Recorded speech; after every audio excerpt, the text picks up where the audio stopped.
महाकुंभ के मेले की हलचल के बीच तंबू की सीमाओं में एक अद्भुत शांति थी। लालटेन की हल्की रोशनी ने गीता के पन्नों को सुनहरी आभा से भर दिया था।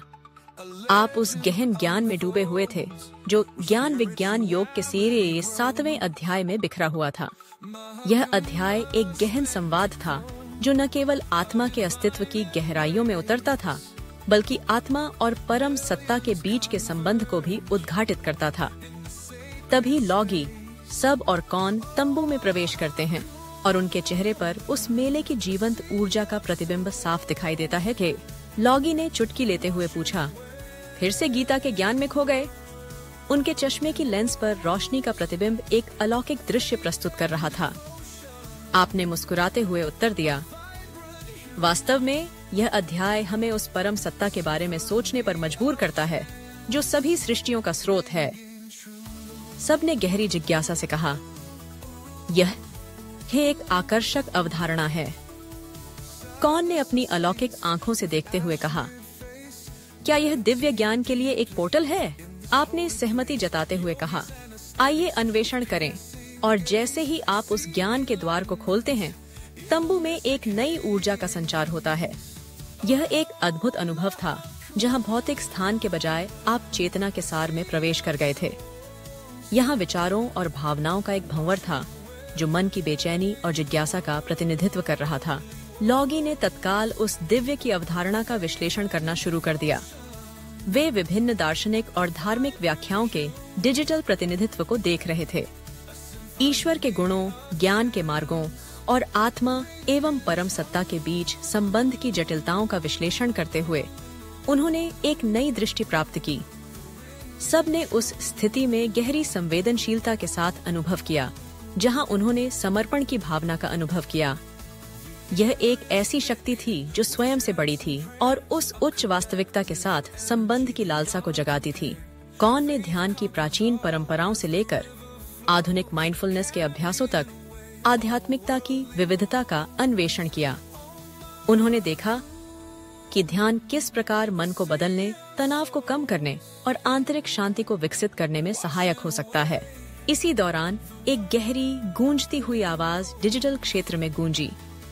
यह महाकाल थे, समय और परिवर्तन के प्रतीक। उनकी आवाज ने सभी को एक नई चेतना दी। परम सत्ता सभी अस्तित्व का स्रोत है, उन्होंने गर्जना की। यह दिव्य के साथ हमारे संबंध को समझने के माध्यम से है कि हम जीवन में सच्चा अर्थ और उद्देश्य पा सकते हैं। महाकाल के शब्दों ने लॉगी, सब और कौन के मन में गूंजना शुरू कर दिया। उन्हें समझ में आया कि गीता का यह अध्याय केवल एक दार्शनिक प्रवचन नहीं है, बल्कि यह जीवन की जटिलताओं को नेविगेट करने और आंतरिक शांति खोजने के लिए एक व्यावहारिक मार्गदर्शक है।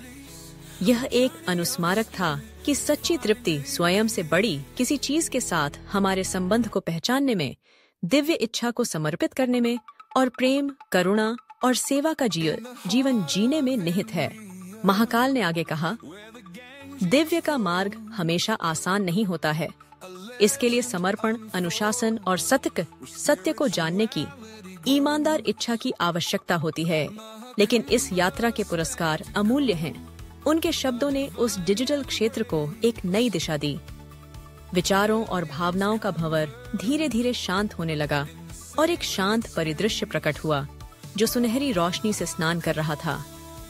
एक एकांत आकृति शांति से एक बरगद के पेड़ के नीचे बैठी थी, योग की अवस्था का प्रतीक।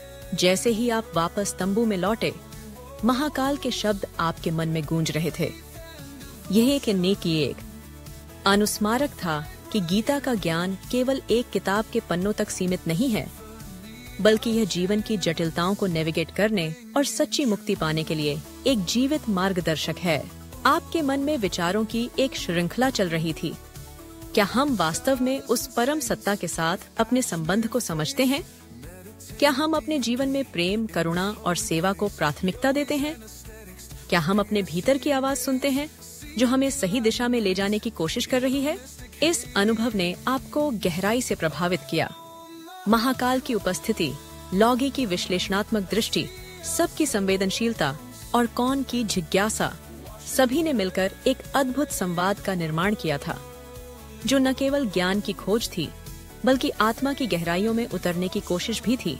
आपने महसूस किया कि ज्ञान का यह मार्ग एक अंतहीन यात्रा है, जहां हर मोड़ पर नए सवाल, नए अनुभव और नए उत्तर मिलते हैं। यह यात्रा केवल व्यक्तिगत नहीं है, बल्कि सामूहिक है, जहां हम सभी एक दूसरे के साथ जुड़े हुए हैं। इस प्रकार महाकुंभ में यह अनुभव केवल एक साधारण मिलन नहीं था, बल्कि एक गहरी समझ और आत्मा की खोज की यात्रा थी, जो हमें उस दिव्य के निकट ले जाने का प्रयास कर रही थी, जो हमारे भीतर और हमारे चारों ओर विद्यमान है।